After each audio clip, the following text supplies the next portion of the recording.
Brilliant warm greetings. In this time together, we're going to be exploring the most primal, the baseline navigational mechanism of the body, and also how this translates to the navigational orientation with our mind. And so first we have to look at what is meant by a navigational orientation. When we think of navigation, I think of my GPS on my phone, my maps. I put in the destination and I can choose the route and push go, basically start. And the maps will offer me options based on distance and time. And depending on the app, it may also tell me or redirect me if there's traffic or an accident. And so in essence, it's navigating me through the possibilities of the most efficient route from where I am to where I want to be, to where I desire. As humans, primarily we navigate through pain and through pleasure. We, in general, tend to pull ourselves away from that which is uncomfortable, that which is painful, and in general tend to gravitate towards that which is pleasurable, that feels nice.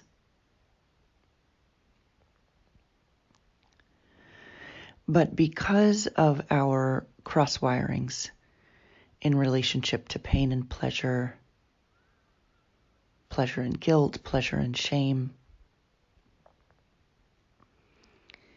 and also because of the ability to project past fears into the present moment and beyond,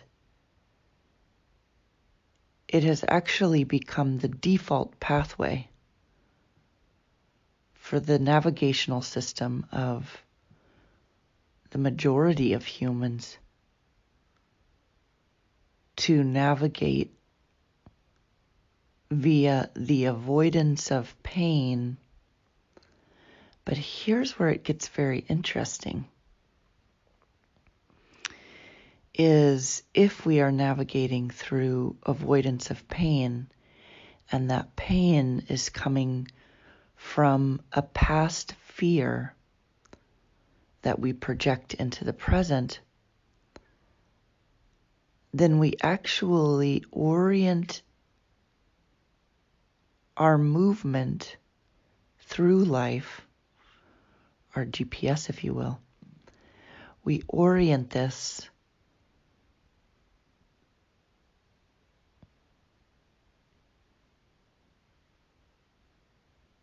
in a way that's not actually directly interfacing with the generosity and the resourcing of any given moment. So let's give an example.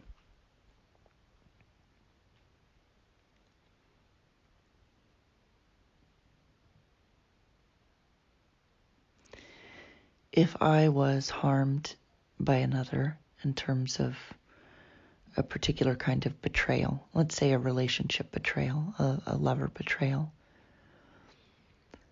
and I was lied to, manipulated, and because of the deceit and because of the manipulation, there were deep, painful experiences, emotional, painful experiences, perhaps soulful, painful experiences, and depending on the circumstances, perhaps physical painful experiences that are the result or part of the unfolding experience.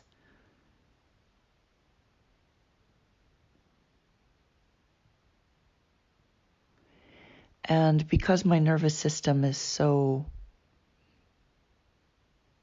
genius, completely genius, it is registering and storing the information of what happened in order to support more favorable experiences in the future. And so if I find myself in a circumstance in the future where the person that I'm with is showing some signs or some behaviors of the person that I was harmed with before, then my nervous system will react in a protective way. Danger, don't go there. Get away, run away. All of this sounds very, very healthy, actually, and at face value when we examine it. And in fact, it's miraculous.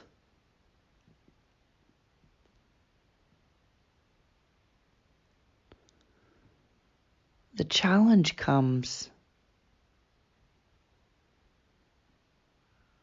when we accumulate assumptions over the course of our lifetime in regards to the basis, the explanations, the reasons behind these situations that we experienced pain with.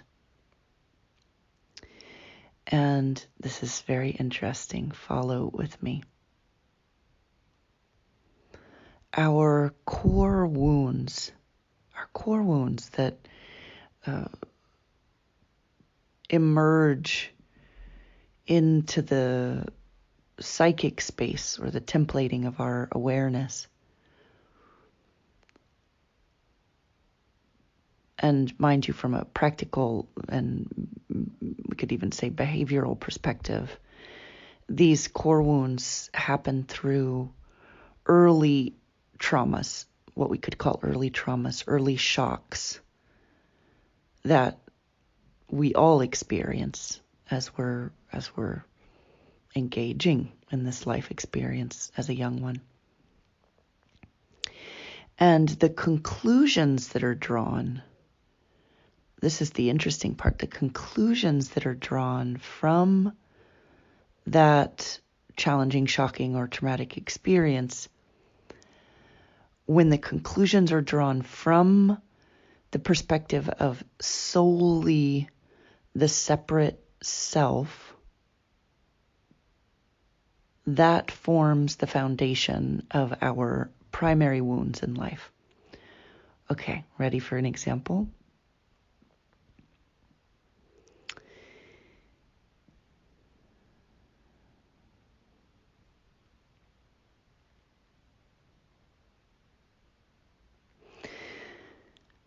Say a child is sitting at the dinner table with the parents,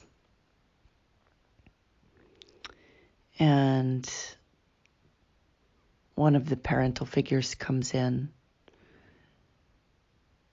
slams their fist down on the table and says, "I've had it. I'm done. I'm out of here." Walks away dramatically from the table, and from that point forth, there's an unraveling of the family unit. This parental figure exits the family unit, never to come back, let's say. We'll make it very dramatic. Never to come back. The child, in the shocking moment where the parental figure declares that they are done, that they're not coming back, there are conclusions that are drawn from the perspective of the separate self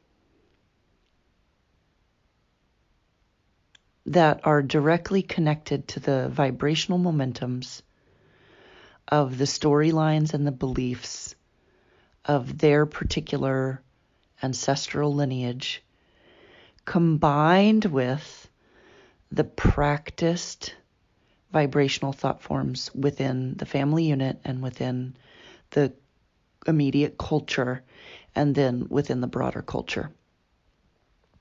So these conclusions could be something like, everything that I value will be lost, and if I was seen as valuable enough, I wouldn't have lost what I loved. Another one could be, my needs won't be met. I won't be taken care of. If I could be more accommodating, if I could be more helpful, then my needs would be met. I would be taken care of. Another one could be, life is unsafe. You cannot trust. I cannot trust. I cannot trust others. Another one, I do not have the power. If I had the power, they would not have left. And finally, life is unjust. It's unfair. It's unjust. And I'm angry because of this injustice in relationship to me. So those actually loosely form the foundation of the life thesis of the separate self, the conclusions that are drawn through the lens of the 5 elements. We looked at metal, earth, fire, water, and then wood in that order. So those conclusions that are drawn and in essence seared in to the templating of the emotional body through the emotional intensity and the thought forms, the conclusions, if you will, the belief conclusions that are drawn directly in relationship to the circumstance. And from that time forward, the person will have alert awareness mechanisms within their nervous system. In essence, staying on the lookout for these potentials to happen again. We've got to be careful. What were the signs? What were the behaviors in this parental figure before they left? How did they act? How did they treat the child? What did the child feel that they had to do to keep the parental figure? These are all registered within the nervous system and the emotional body of the child. And therefore, with this vibrational and emotional imprinting, it draws into itself a match, a vibrational match. This is the law of resonance. So, for example, if I'm afraid that everything that I value will be lost and that ultimately I have to prove myself as valuable, and if I'm unable to prove myself as inherently valuable, or maybe at the deepest level, the deepest fear, I am not valuable. I am not worthy. And therefore I need to be on a lookout. I need to, for signs that I am not being valued, that I'm not being respected, and I need to prove that I am through any means possible in order to prevent feeling this pain. And the pain is the direct result of a conclusion that was drawn through the separate self in relationship to, we could say, an original wound or an early trauma. Now, this is a bit of an oversimplification, but my emphasis here is on the vibrational nature and the belief patterning that creates the imprinting within the body-mind. Because as long as we operate consciously or unconsciously out of this imprinting, we will navigate maladaptively, we could say pathologically, we will navigate through the avoidance of pain, but this pain is directly connected to these conclusions drawn from the separate self from the original wounding experience or traumatic experience. Now, the reason why this is dangerous, and this is dangerous, make no mistake, and I also want to illuminate here that this is the primary way that adult human beings navigate through life, is through the dangerous pain connected to the conclusions drawn from their separate self. And why is this pain dangerous?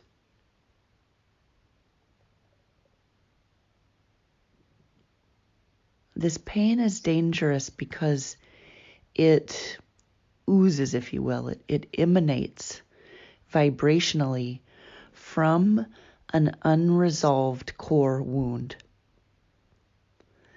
And the only way that that wound can be resolved is through the recognition of inherent wholeness, which can only be claimed in the moment. Stay with me here.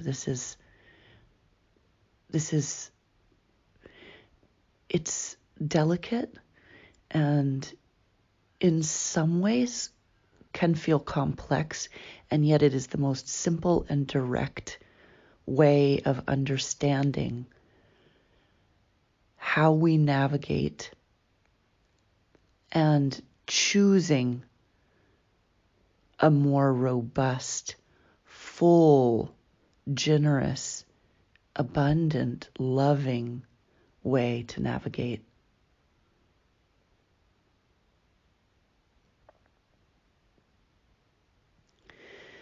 So if, for example, I am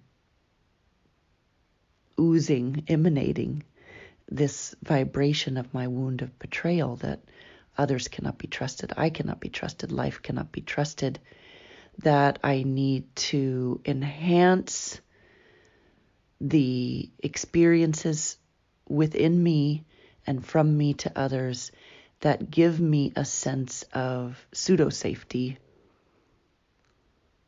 that perhaps if I create enough warmth and sense of connection, that I will be loved and therefore I will not be betrayed, because this betrayal is directly connected to the love. This wound, by the way, is very closely connected to the unworthiness wound. From the unworthiness wound is I am not worthy, I am not of value. And the trust wound is very fundamental, that I am not loved, I will not be held, I will not be stayed with.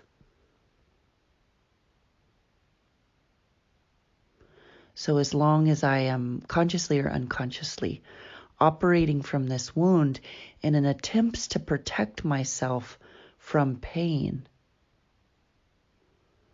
I will recreate and gravitate towards situations that generate that wound over and over and continue to activate the original core wound. So, for example, it will be that I will enter into situations with people, places, or things, including myself, that are untrustworthy. I will experience abandonment from self to self, and I will experience experiences from myself to others where there are betrayals, abandonments, deceits. And this will prove the core belief of the wound itself. You may know this as self-fulfilling prophecy. This is the energetic basis, and I would even say the karmic momentum basis for this phenomena. So I am then literally navigating my way through life, preempting and projecting the fear of experiencing this pain, of situations that contribute to this pain, projecting that into the present moment, distorting my reality so that all I can see are things that match that belief, and I'm calling forth more of these experiences into my life. This is how we recreate painful past in the present moment, and how we bind ourselves. We bind ourselves to an inherently disempowering, unfolding experience in life. So now, what? Tiffany, what do we do? How do I change this? I see this operating in certain areas of my life. I feel the truth of what you're talking about. It feels complex. It feels old. It feels like I don't want to do this, but I do it, especially in circumstances where I most don't want to do it. I'm broken. I'm flawed. How do I figure myself out? How much more therapy do I need? How many more self-help books do I need to read? Here's the good, beautiful, and true, with a capital T, news for you. You can also navigate through pleasure, through direct, uncomplicated joy, delight,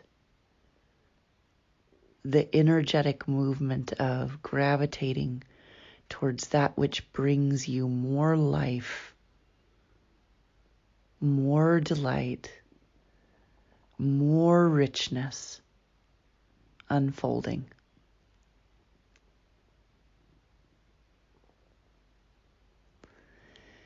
Now, because of this arrangement in relationship to pain and protection, we will often complicate and distort our relationship to desire. I desire something, but then I don't feel like I can get it or have it because I am not worthy. I desire this connection. I desire this love with myself and others, but I don't feel like I can trust it, so I keep a distance. And I don't ever actually experience what I desire. And then this reinforces that it's not available to me. You can feel this?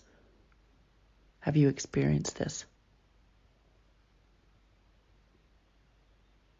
And this brings me to the most practical and powerful, both tool and orientation in relationship to navigating through life through our innate pleasure creating, pleasure sensing, pleasure seeking mechanisms of the mind, of the emotional body, and of the soul. We were meant to have desire and to find union with those desires in every moment. We were meant to be a living, breathing embodiment and emanation of bliss of being. This does not mean that an ideal life is a life free from pain, or that somehow experiencing discomfort or challenge is wrong and that only joy, delight, and bliss is right. No, that's how we spiritually bypass and create increasing intensity and momentum behind our own shadow and the suppression of shadow. What I'm talking about is what is accessible to us in every moment. And that is the most supremely healthy way and supremely and radically intelligent way to navigate through life moment by moment. And that is to land, claim, and bring exceptional awareness to this present moment. This present moment right now. Because it's only in this present moment right now that you, that I, that we can access the extraordinary generosity. Extraordinary generosity. Supreme resourcing. The ground of inherent richness of existence is only ever available in this moment. The richness of our wholeness, our forever wholeness, is only available in this moment. And the next. And the next. And as long as we are navigating through dangerous pain, we could say pain projected, connected to the fears that are engendered and kept alive through the conclusions drawn from the separate self, we will create more separation and more unnecessary pain, more unnecessary suffering.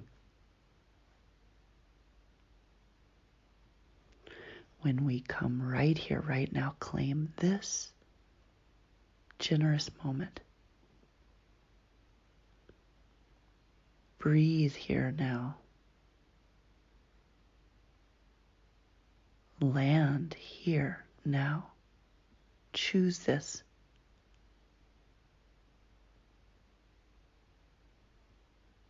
Choose you. The wholeness, the richness, the fullness, the always completeness that is you.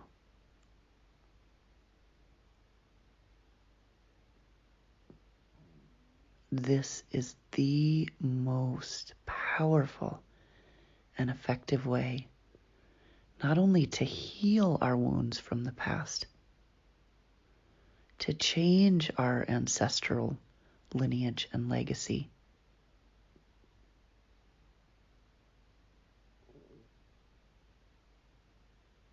but also to create a life, contribute to a world that is the direct, emergent, unfolding reality connected to the robustness of desire. And I'm talking about the robustness of desire that is the natural extension of the whole you.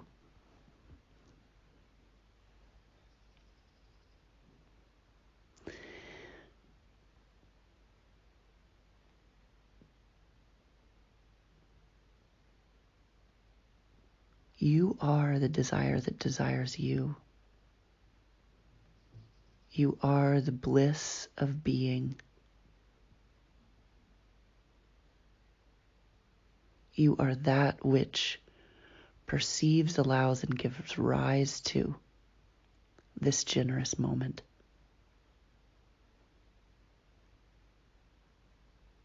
Your selfhood with a capital S is the source of abundance.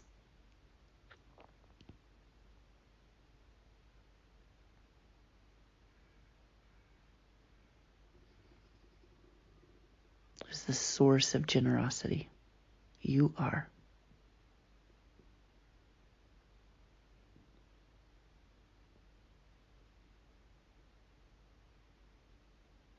The source of never-ending nourishment unfolding.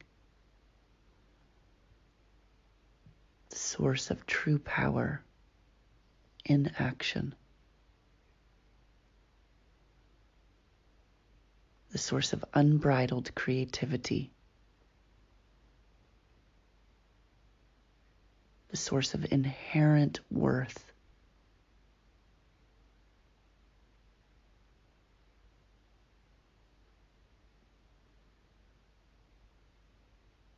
Welcome home.